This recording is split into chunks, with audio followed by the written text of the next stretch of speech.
Welcome back to Mechanical Engineering Made Simple. Yeah, glad to be here for this one. Today, we are embarking on a really massive story-driven walkthrough based on a truly extensive compendium of mechanical and thermal engineering sources. Right.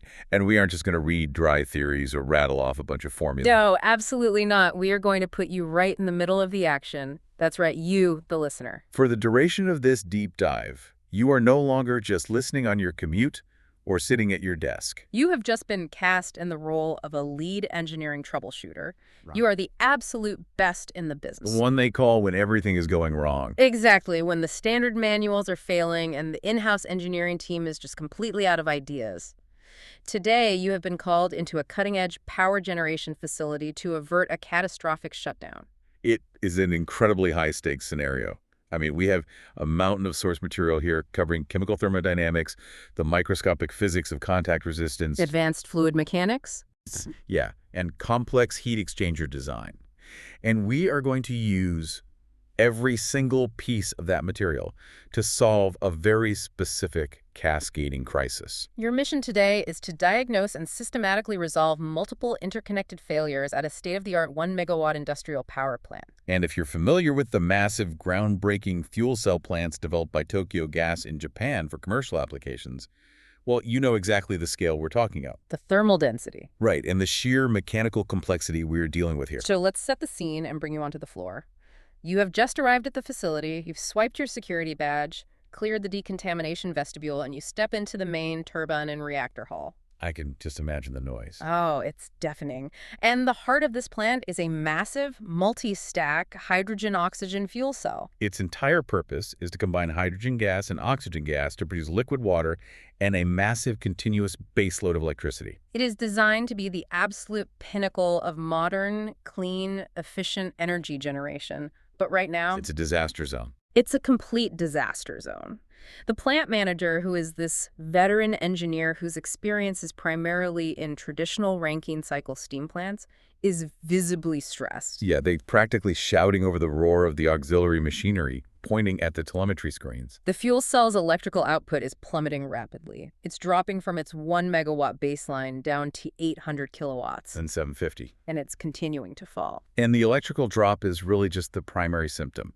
As you walk the floor, you can physically feel the secondary cooling pumps vibrating violently through the concrete deck. It's shaking your boots. Exactly. They are cavitating or deadheading, sounding like they're about to tear themselves completely off their vibration isolation mounts. And downstream of that, the main shell and tube recuperator, the massive heat exchanger, designed to reject the plant's thermal load to the outside environment. It's completely failing to transfer heat. The secondary loop return temperatures are almost identical to the supply temperatures. So if you don't diagnose and solve these cascading failures step by step, tracing the physics from the chemical reaction all the way to the environmental exhaust, the automated safety systems will trigger a hard scram, And the entire plant will shut down in a matter of hours. costing millions in downtime. Not to mention potentially causing severe thermal stress damage to the fuel cell stacks themselves.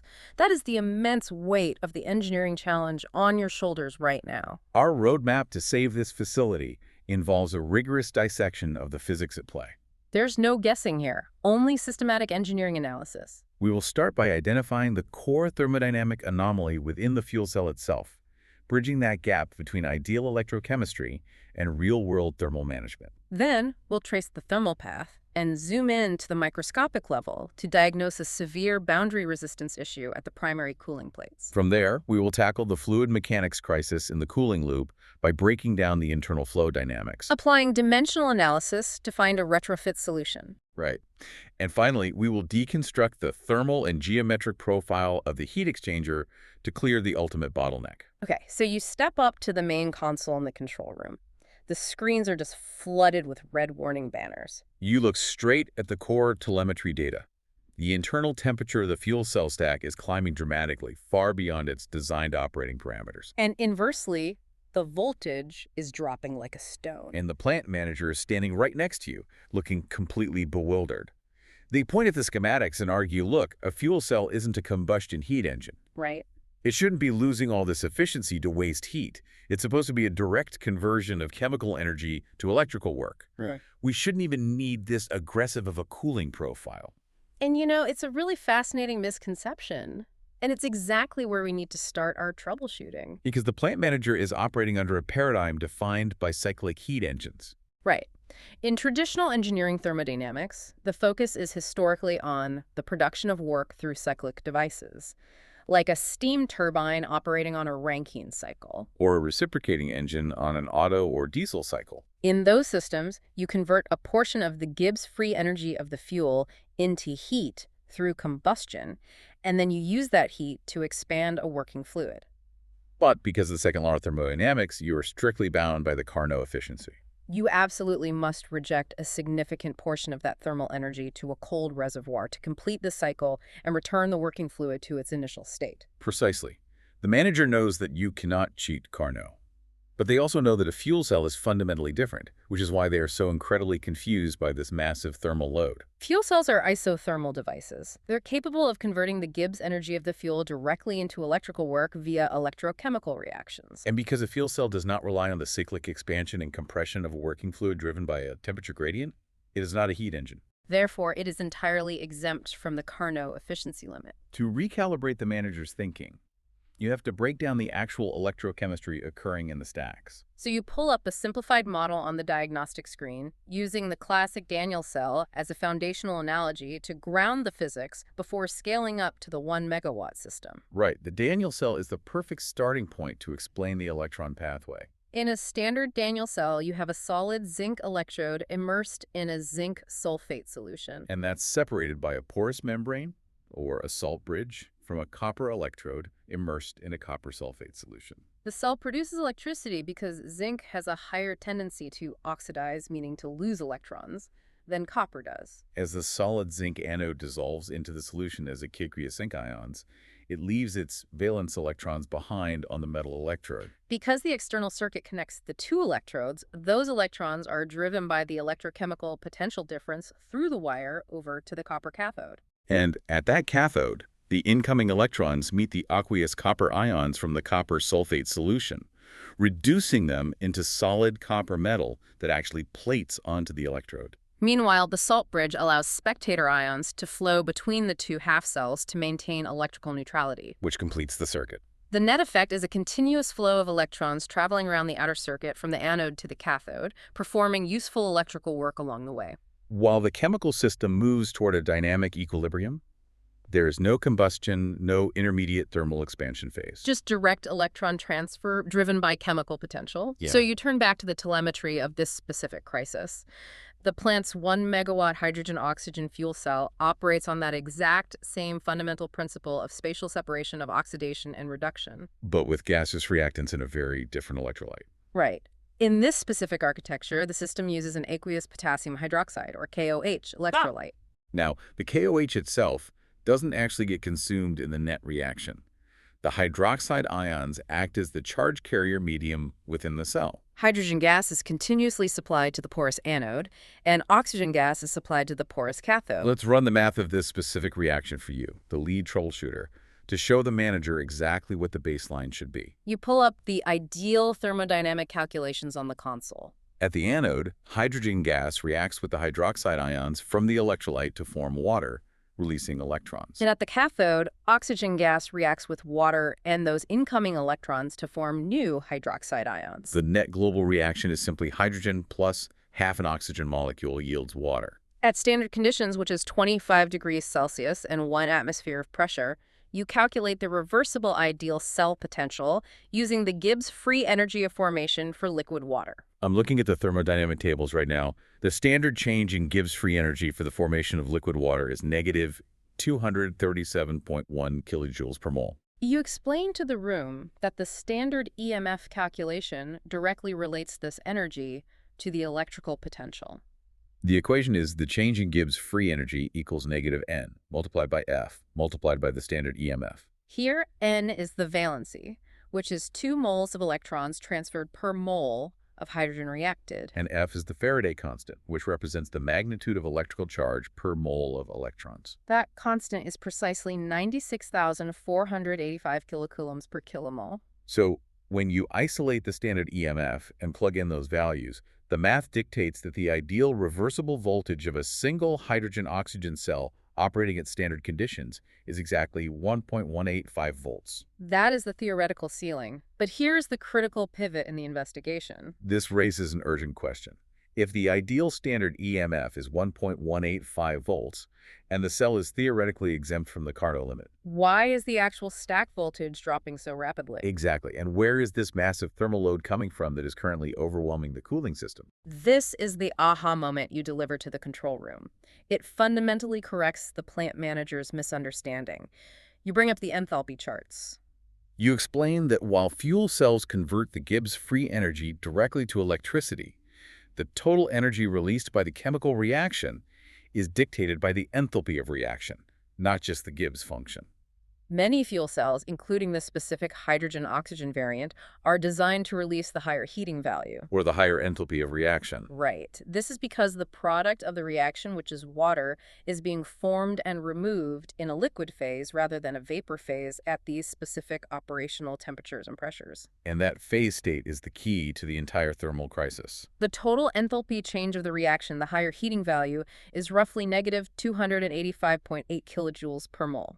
But the maximum electrical work you can extract is only the Gibbs free energy, which is 237.1 kilojoules per mole. So the difference between those two values, which is about 48.7 kilojoules per mole, is the entropy term, the temperature multiplied by the change in entropy. According to the second law, because the entropy of the system decreases when 3 moles of gas combine to form 2 moles of liquid, the environment's entropy must increase. That difference fundamentally must be rejected as heat for the cell to operate isothermally. Exactly. The manager thought fuel cells were magic boxes with zero thermal management requirements simply because they bypass Carnot. But they are still absolutely governed by the first law of thermodynamics and the fundamental entropy changes of the reaction. Even an ideal, perfectly reversible hydrogen fuel cell producing liquid water has a maximum theoretical thermal efficiency of about 83% based on the higher heating value. That remaining 17% of the chemical energy doesn't just disappear? No, it manifests as a massive sensible heat load in the physical structure of the stack. And in a real irreversible 1 megawatt plant with activation polarization, ohmic losses, and concentration polarization, the actual efficiency is closer to 50 or 60%. Which means you have roughly half a megawatt of pure thermal energy that has to be continuously evacuated from the cell. And this brings us to why the voltage is plummeting, which is governed by the Van Hoff equation. You bring this differential equation up on the main display to show the catastrophic feedback loop that is currently happening. The Van Hoff equation relates the change in the equilibrium constant of a chemical reaction to the change in temperature, given the standard enthalpy change. For an electrochemical cell, this can be expressed to show how the reversible cell potential changes with temperature. Because the net reaction of combining hydrogen and oxygen into liquid water is highly exothermic, the entropy change is negative. Therefore, the temperature derivative of the EMF is also negative. Meaning, as the temperature goes up, the maximum possible voltage fundamentally goes down. You explain to the team that because this baseline heat isn't being properly removed by the cooling system, the internal temperature of the stack is rapidly rising above its design point. Say 80 degrees Celsius. Right. And according to the thermodynamics dictated by the Van Hoff equation, as that internal temperature rises, the theoretical electrical potential drops. On top of that, the higher temperatures might be causing the aqueous KOH electrolyte to dry out, or the membrane structures to degrade, massively increasing internal ohmic resistance. The cell is literally thermal throttling. The voltage is boiling away because the heat is trapped. So you've successfully identified the anomaly. The cell's electrochemistry is functioning exactly as the physics demand, but the thermal management system has completely failed to evacuate that half-megawatt heat load. You know the heat must be removed, so you step out of the control room and begin physically tracing the heat path away from the fuel cell stack. This moves our troubleshooting process down to the primary thermal interface. You walk over to the primary cooling plates. These are massive, thick plates machined from oxygen-free, high thermal conductivity copper. And they're bolted tightly against the bipolar plates of the fuel cell stack to conduct the heat away and transfer it into the liquid cooling loop. You visually inspect the assembly. To the naked eye, these plates look immaculate. They are perfectly smooth, flush, and impeccably machined. The maintenance logs confirm they were torqued down to exact factory specifications just last week during a routine overhaul. The clamping pressure is uniformly distributed. From a macroscopic engineering perspective, this joint should have a near-perfect thermal conductance.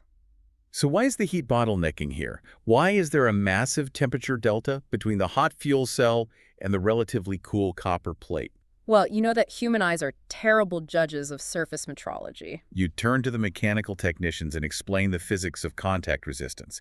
You tell them that real surfaces, no matter how shiny or mirror-like they appear to the human eye, are incredibly rough on a microscopic level. If you were to look at the surface of that copper plate with a white light interferometer or a stylus profilometer, you wouldn't see a flat plane.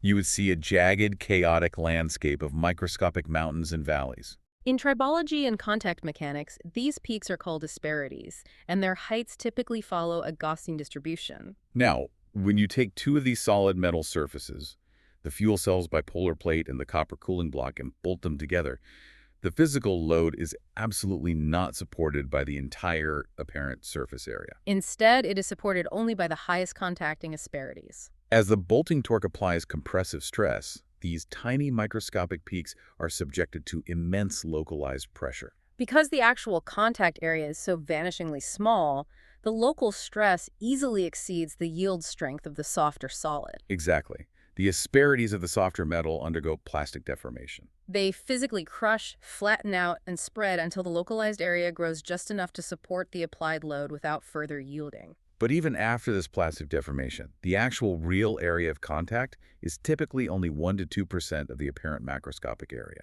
The other 98% of the interface consists of microgaps. The tiny valleys between the crushed peaks.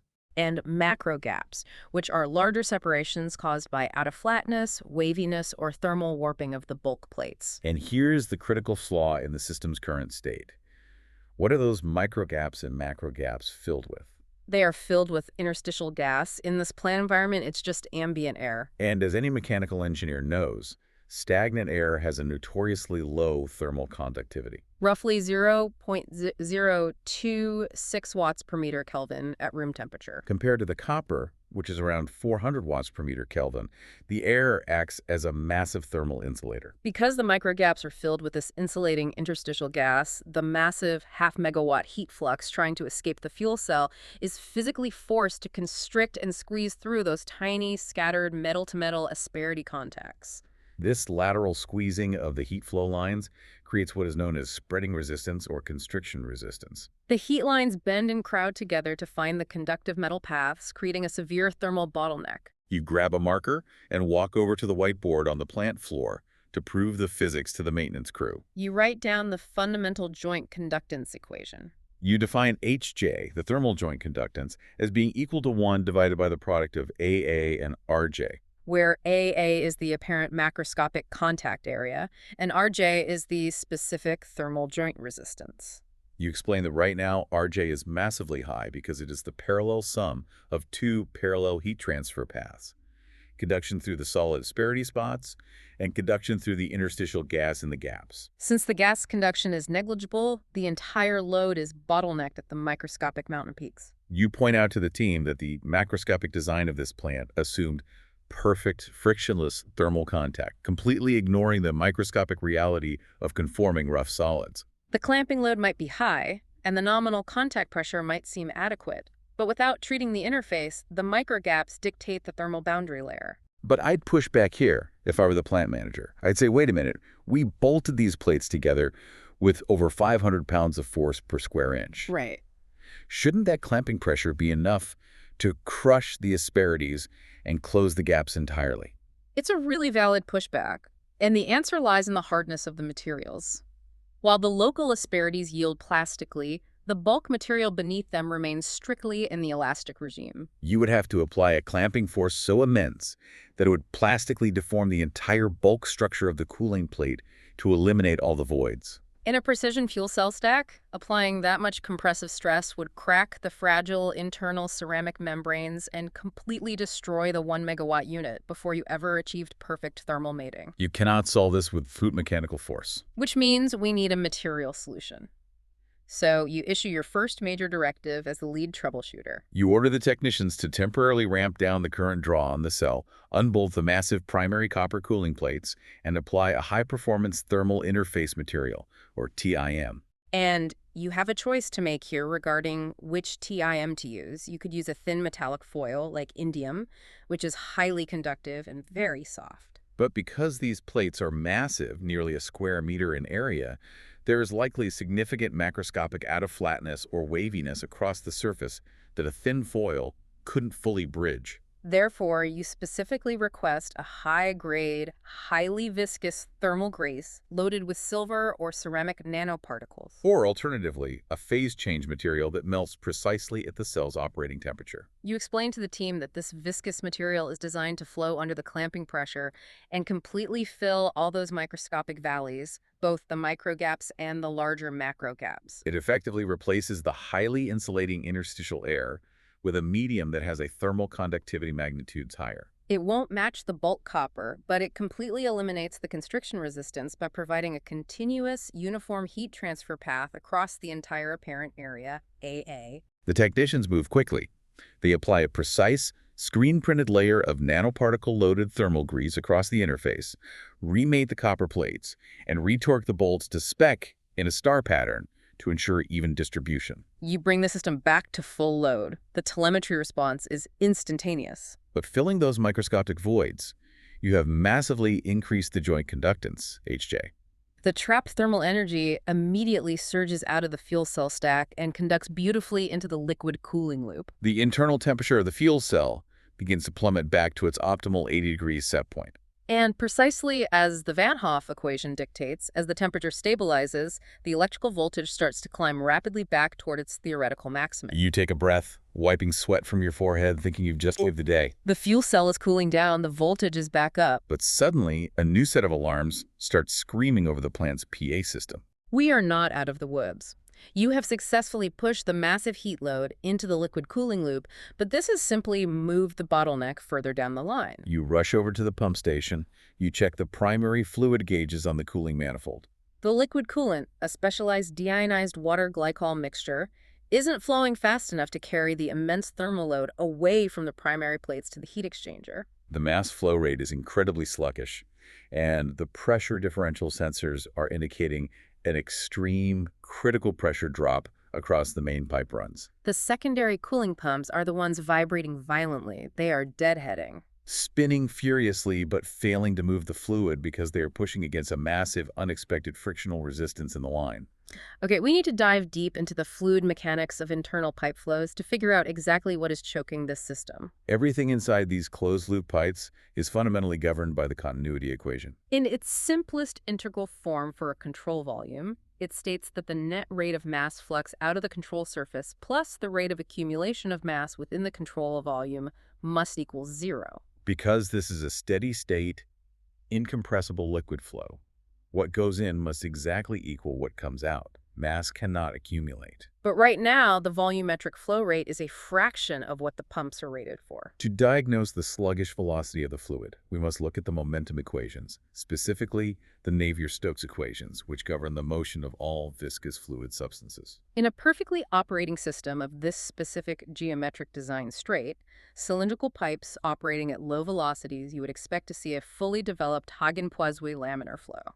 To get to the Hagen-Poiseuille model, we take the massive complex Navier-Stokes equations in cylindrical coordinates and make several simplifying assumptions. The flow is steady, incompressible, axisymmetric, and fully developed, meaning the velocity profile no longer changes in the axial direction. Right. When you cancel out all those terms, the Navier-Stokes equations simplify down to a beautiful, exact mathematical solution for the velocity profile. You write it out on your datapad to show the engineers.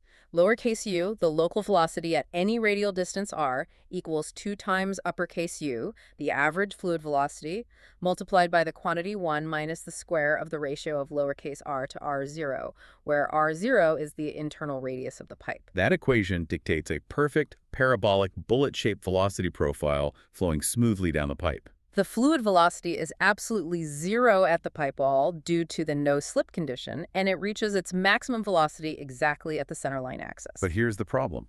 While that laminar profile is mathematically elegant, it is terrible for heat transfer. In a fully developed laminar flow, the fluid flows in parallel concentric streamlines.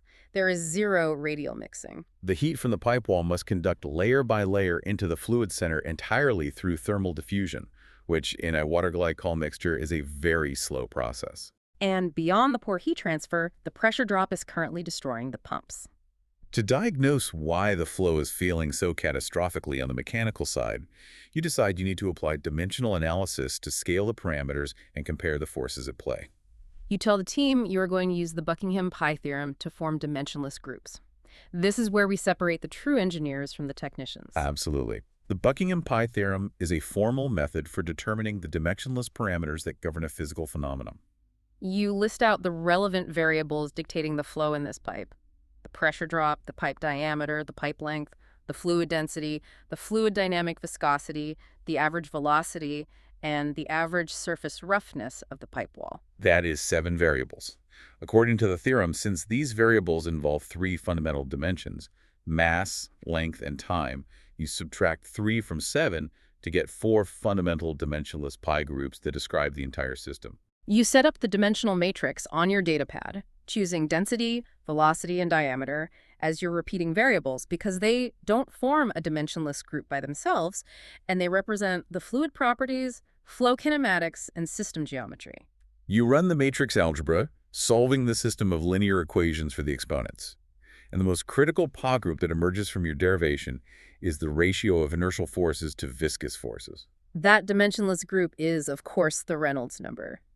Density multiplied by velocity multiplied by diameter, all divided by the dynamic viscosity. You pull the live sensor data and calculate the Reynolds number for the current flow. It comes out to roughly 1,800. This confirms mathematically that the flow is indeed deeply laminar. Well below the critical transition threshold of 2,300. The viscous forces are completely dominating the inertial forces, creating that sluggish, unmixed parabolic profile. But wait, if the flow is laminar, the pressure drop should be relatively low and predictable, governed simply by the friction factor equaling 64 divided by the Reynolds number. Why are the pumps deadheading against a massive pressure wall?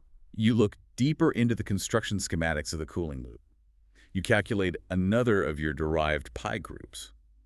The relative surface roughness, which is the absolute roughness of the pipe wall, divided by the pipe diameter. You apply the Kármán-Nikoddy relation, which ties the friction factor to the Reynolds number and the relative roughness in the transitional and turbulent regimes. But looking at the exact material specs, you find a massive, localized flaw in the plant's construction. A specific, critical 100-meter section of the cooling loop wasn't installed using the ultra-smooth drawn copper tubing specified in the original Tokyo Gas blueprints. Due to a supply chain shortage during construction, the contractors substituted it with commercial steel pipe. Commercial steel. It has an absolute surface roughness orders of magnitude higher than drawn tubing. Exactly. And while surface roughness typically doesn't affect the friction factor in perfectly steady laminar flow, you look at the piping geometry. This specific run of commercial steel pipe is directly downstream of a series of complex elbows, valves, and flow meters. The flow is not fully developed Hagen-Poiseuille. It is highly disturbed and constantly in the hydrodynamic entrance region. In this disturbed developing regime, the massive surface asperities of the commercial steel are protruding deep into the boundary layer. This roughness is creating an enormous amount of skin friction and form drag at the wall, aggressively tripping localized micro-eddies that immediately damp out due to the high viscosity, but drain immense momentum from the bulk flow. It's creating a massive parasitic pressure drop that is practically destroying the impellers of the pumps. So what does this all mean for your fix? You can't just shut the plant down and rip out 100 meters of commercial steel pipe. That would take weeks of welding and fitment. You need a brilliant engineering fix, something you can implement right now during a brief pump cycle pause to compensate for both the sluggish heat transfer of the laminar flow and mitigate the localized pressure drop issue so the pumps can survive. You turn to the maintenance crew and order them to access the straight runs of the accessible cooling tubes through the maintenance flanges. You are going to instruct them to implement a passive flow control device, a twisted tape insert. Now, I have to step in here and challenge this. If I'm the plant manager, I'm looking at you like you're crazy. I would too. You want to put a physical obstruction inside the pipe. The pumps are already deadheading from too much friction. A twisted tape insert is going to dramatically increase the wetted perimeter and add massive form drag. The friction factor is going to skyrocket. You'll blow the pump seals entirely. It is the exact right question to ask, and it highlights the complex trade-offs in fluid mechanics. You explain the counterintuitive brilliance of the twisted tape. Yes, inserting a physical metallic tape twisted down its longitudinal axis will absolutely increase the isothermal friction factor. However, the goal isn't just to move fluid. The goal is to move heat. Right. You define the geometry for the crew. We're going to use an insert with a specific twist ratio, defined as the 180-degree twist pitch normalized by the internal diameter of the tube. You sketch out what this physical geometry does to the fluid dynamics. The twisted tape introduces massive convective inertia effects. It forces the fluid to travel in a helical path, swirling continuously as it moves down the tube. This swirling action creates a centrifugal force field within the fluid. Because the fluid near the hot pipe wall is warmer, it is less dense than the cooler fluid in the center. The centrifugal forces drive the heavier, cooler fluid from the central core radially outward toward the pipe wall, simultaneously displacing the hot, lighter fluid from the wall and pushing it into the center. It's essentially creating massive, continuous radial mixing, completely destroying the sluggish parallel streamlines of the laminar boundary layer. Precisely. By forcing this secondary fluid circulation, you are drastically increasing the Nusselt number. The Nusselt number is the dimensionless ratio of convective heat transfer to conductive heat transfer across the boundary. In a smooth tube with fully developed laminar flow, the asymptotic Nusselt number is a dismal constant, about 4.36 for a constant heat flux boundary. But with the twisted tape-inducing swirl flow, you can increase that Nusselt number by a factor of 3 or 4. And here is how you answer the plant manager's fear about the pumps. Yes, the friction factor goes up. But because the twisted tape makes the fluid so incredibly efficient at absorbing heat, we can actually lower the required mass flow rate of the pumps. You don't need to push massive volumes of fluid at high velocity anymore to extract the half-megawatt thermal load. You can let the pumps operate at a lower RPM, moving less fluid, but that fluid will be doing 4 times the thermal work. The reduction in necessary bulk velocity fundamentally offsets the increase in the friction factor, saving the pumps from deadheading. The logic is sound. The maintenance crew isolates the pipe section, drains it, and slides the fabricated twisted tape inserts into the main cooling lines. They seal the flanges, purge the air, and turn the pumps back on at a reduced speed. The change is miraculous. The violent vibrations in the pump housings completely cease. The impellers are no longer fighting a massive pressure wall at high RPMs. The twisted tape has successfully altered the internal flow dynamics. The fluid is swirling, the radial mixing is phenomenal, and the overall heat transfer rate into the coolant absolutely skyrockets. You watch the telemetry with a sigh of relief. The hot, swirling coolant is rushing away from the fuel cell perfectly, and the pumps are hunting smoothly. But the job isn't done. The heat is in the fluid, but it still has to leave the building. We are now in the home stretch, tracing the thermal path to its absolute end. The primary coolant is finally reaching the main heat rejection system of the plant. This ultimate heat sink is a massive shell and tube recuperator. Let's define the architecture of this component. A recuperator, in strict thermodynamic terminology, is a direct transfer surface heat exchanger where heat moves continuously between 2 flowing fluid streams that are physically separated by a thin, solid wall in this specific design, a bundle of hundreds of thin metallic tubes. The hot primary coolant from the fuel cell is designed to flow into the massive outer shell, washing over the outside of the tube bundle. Simultaneously, a secondary fluid, typically cooling tower water, flows through the inside of the tubes, absorbing the thermal energy through the tube walls and carrying it away to be evaporated outside. But of course, because this plant is experiencing a cascading multi-system failure, the secondary fluid isn't picking up the heat. You look at the digital readouts on the heat exchanger. The hot primary coolant is entering the shell at 80 degrees Celsius, but it is exiting the shell and returning to the fuel cell almost as hot as it left, say, 75 degrees. It's barely shedding any thermal energy. The secondary cooling tower water is flowing through the tubes, but it isn't heating up. You and the plant manager rush over to the recuperator's localized control panel.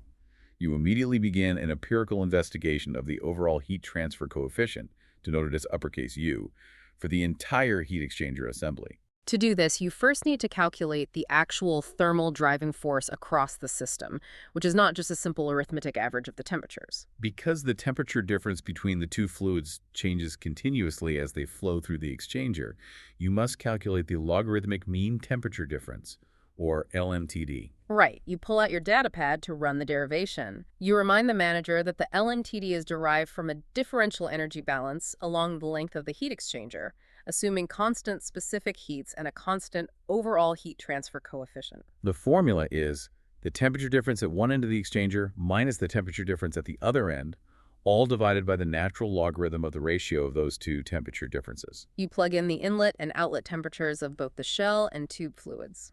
Once you have the LMTD, you use the fundamental heat exchanger equation. Total heat transfer rate, Q, equals the overall heat transfer coefficient, U, multiplied by the total surface area, A, multiplied by the LMTD. Since you know the required Q is roughly half a megawatt, and you know the physical surface area of the tube bundle, and you just calculated the LMTD, you solve for U. The NARs don't lie. The calculated overall heat transfer coefficient is dismally low.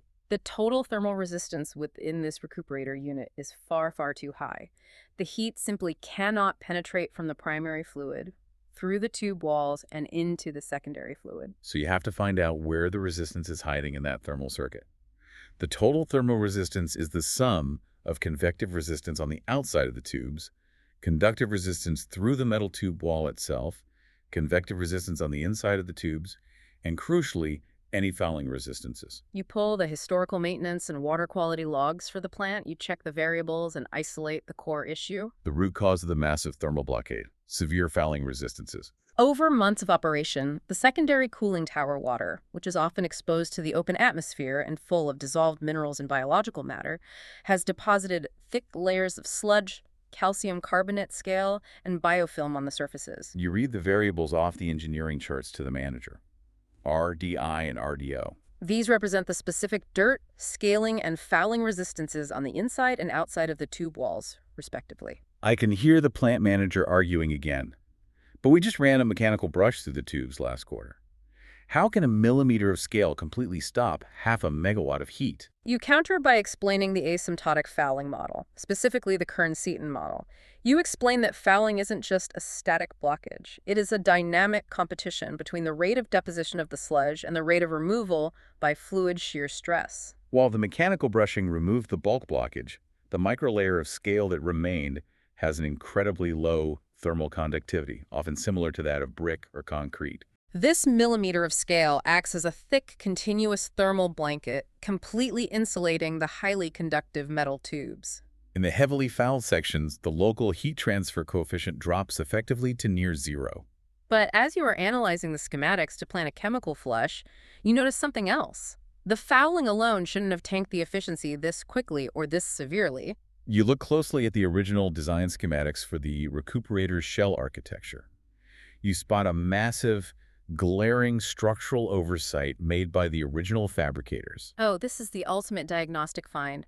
You look at the baffle layout. Inside the shell, there are transverse baffles, large metal plates with sections cut out of them. Their entire purpose is to support the long, thin tubes to prevent flow-induced vibration, and more importantly, to force the primary shell-side fluid to flow perpendicularly across the tube bundle, maximizing convective heat transfer. The open space of these baffles is called the baffle cut, usually expressed as a percentage of the shell diameter. You measure the schematics and realize the baffle cut was manufactured at a massive 45%. It was poorly configured from day one. You explain to the manager using Tinker's flow model for shell and tube exchangers. Tinker's model breaks the complex shell-side flow into several distinct streams. Stream B is the ideal cross-flow stream that actually penetrates the tube bundle and transfers heat. Stream A is the leakage through the tiny clearances between the tubes and the baffle holes. And stream C is the bundle bypass stream fluid that flows in the open gap between the outer edge of the tube bundle and the inside wall of the shell. With a baffle cut of 45%, the crossflow space is enormous. The fluid is taking the path of least resistance. It is entirely bypassing the densely packed tube bundle.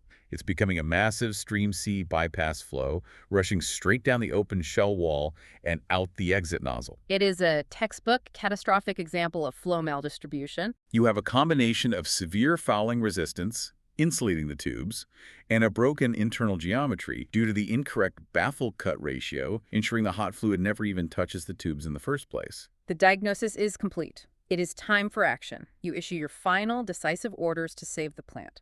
First, you order an immediate, aggressive chemical flush of the heat exchanger lines using a specialized acidic solvent designed specifically to dissolve calcium carbonate and strip away the biological sludge without pitting the underlying metal. You are going to aggressively eliminate those fouling resistances. RDI and RDO are being chemically zeroed out. Second, you instruct the heavy fabrication team to temporarily isolate and bypass the recuperator unit. You have them open the massive steel shell, unbolt the existing baffle plates, and physically weld in new baffle inserts to recalibrate the baffle cut ratio down to an optimal 25%. This tighter cut will eliminate the massive Stream C bypass and physically force the primary coolant into a proper high-velocity Stream B crossflow pattern directly across the newly cleaned tube bundle. It is a tense, grueling 6 hours as the heavy maintenance crew works furiously under your direction. The chemical flush neutralizes the scale. The welders finish the baffle modification. Finally, they seal the massive shell, pressurize the system, and slowly bring their recuperator back online. You stand in the control room alongside the completely exhausted plant manager. You watch the primary monitors. The secondary cooling water surges through the newly pristine tubes. Because the fouling resistance is gone and the baffle cut is forcing a perfect crossflow, the overall heat transfer coefficient, U, skyrockets. The logarithmic mean temperature difference normalizes beautifully. You watch the digital temperature gauges on the return line. The heat from the primary coolant is finally successfully rejected into the secondary loop.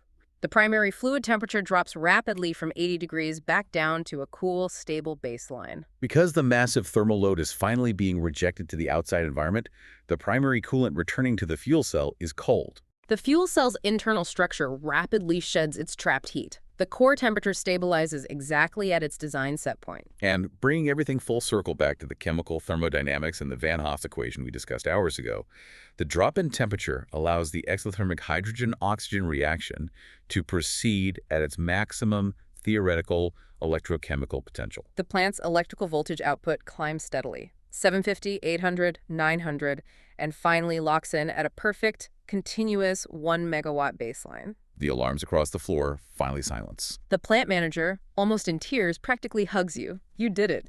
By systematically applying the principles of chemical thermodynamics, diagnosing microscopic contact resistance, utilizing dimensional analysis to solve fluid flow, and physically deconstructing heat exchanger geometry, you have saved the Tokyo gas-style power plant from a catastrophic shutdown. It is an incredibly satisfying conclusion. It serves as a brilliant, comprehensive example of how deeply theoretical engineering principles, the equations we study on chalkboards and in textbooks, are the direct, literal keys to unlocking chaotic physical blockages in real-world industrial crises. Every single derivation we walked through was essential to saving that facility. Wow, what an absolute ride. I am sweating just thinking about the stress on that floor. Me too. Okay, we've stabilized the plant, the crisis is over, so let's shift gears. While that was an intense, dramatized walkthrough of a specific cascading failure, it perfectly mirrors the actual day-to-day challenges engineers face. In fact, many of the principles we just applied are the exact topics engineering students and professionals constantly search for clarification on online. So to wrap up this deep dive, let's open up the FAQ desk. We are going to answer the absolute top questions directly derived from the source material we utilized today. I think that's a perfect way to conclude. The narrative showed how these principles interact in a complex system. The FAQs will isolate them to solidify the foundational theory. All right, FAQ number 1. We pull this one a lot from the renewable energy and fluid dynamics sectors. The question is, what exactly is an actuator disk in wind turbine engineering, and how does it determine maximum efficiency? That is a phenomenal question regarding aerodynamic fundamentals. An actuator disk is a purely theoretical model used in control volume momentum theory for wind turbines or propellers.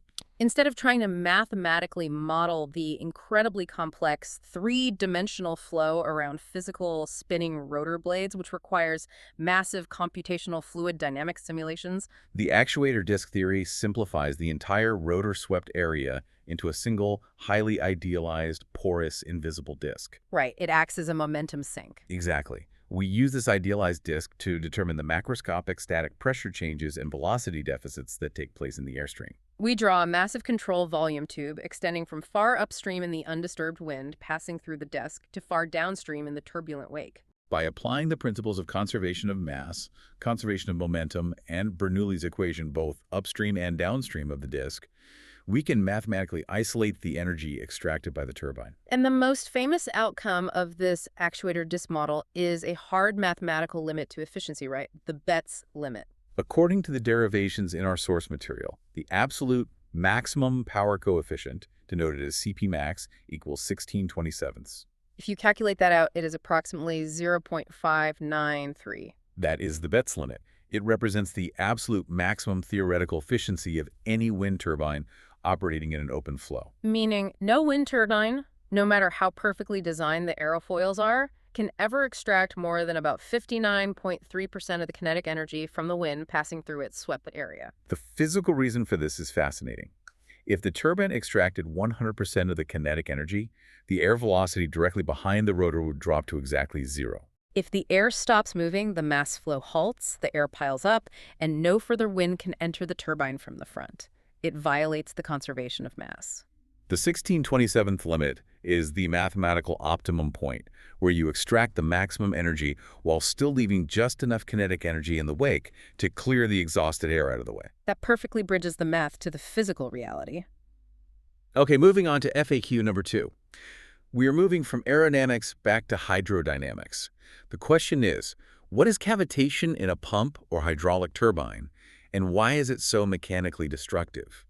We saw those pumps vibrating violently in our scenario. Was that cavitation? It was almost certainly the onset of cavitation due to the massive pressure drop caused by the commercial steel pipe friction. Cavitation is a completely fascinating yet highly destructive phase change phenomenon. It occurs within a flowing liquid system, like inside a centrifugal pump impeller, when the local static pressure drops below the vapor pressure of the liquid at that specific operating temperature. Essentially, the fluid experiences a localized pressure drop so severe that it boils into a gas, even at room temperature. Yes, the fluid violently tears apart, creating vapor-filled cavities or bubbles. The threshold for this is strictly governed by a metric called net positive suction head, or NPSH. If the available NPSH drops below the required NPSH of the pump geometry, cavitation initiates. But the real danger to the hardware isn't the formation of the bubbles. A bubble seems harmless. The danger is what happens when that bubble moves, right? That is the crucial point.